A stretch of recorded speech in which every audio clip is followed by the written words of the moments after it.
guys, so we're going to just talk quickly about the hip hinge, some hip hinge work to try and lengthen your glutes, allow any glute tension to let go, any back pelvic floor tension to let go, but it's mainly for sort of repetitive movements. If you are picking stuff off the floor, if you're bending over a sink to brush your teeth, to wash up, if you're continually trying to flex that spine and do it with a clenched bum cheek and a flexed spine, you're going to probably feel it in your lower back, okay?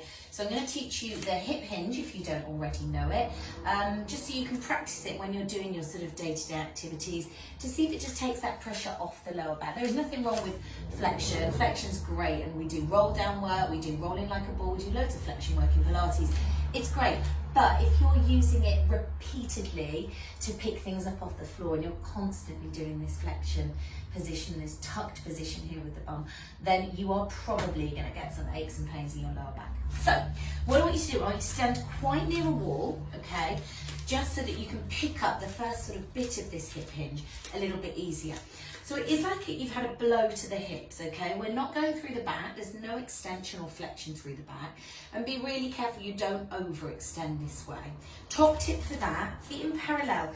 Try and just plant your toes down. As soon as you start to lift your toes up, you'll start to counterbalance and you'll start to take it into an anterior pelvic tilt, okay? So I want you to stay in a nice neutral spine. You might want your hand on your bum, lower back, and your hand on your tummy. We'll do the bum hands in a minute.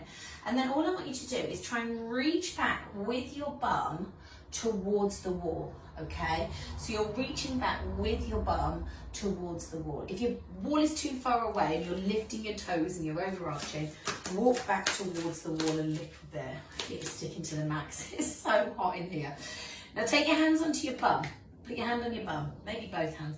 I want you to do the same thing, and I want you to feel the material on your trousers stretching, because I want your glutes to lengthen, okay? So you're not tempted to tuck under, squeeze your glutes, clench your glutes, and round your back, okay? You're taking your glutes and you're stretching them to the wall.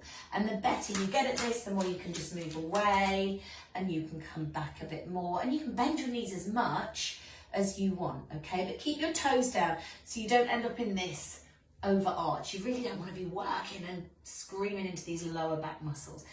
So that's it really. That is your hip hinge. We do it in Pilates a lot, or we just slide down the legs, but we're really trying to focus on length through the glutes and sitting back, so you're almost pushing your femur, top of your leg bone, back into its socket, okay? You're not tucking and scrunching and creating tension in your deep glutes or tension in your piriformis or tension in the back of your pelvic floor. So give that a go next time you're cleaning your teeth, okay? Next time you are washing up at the sink or bending over to wash your face. Careful you're not in this position. Just give yourself a check-in every now and then if you're picking things off the floor. Do it with bent knees, do it with a hip hinge rather than an overarch or that tucky under. Okay, so hopefully that helps. Gives you a few things to think about and just to add into your daily activities. And yeah, I will see you on the mat this afternoon at 4:15. Lots of love.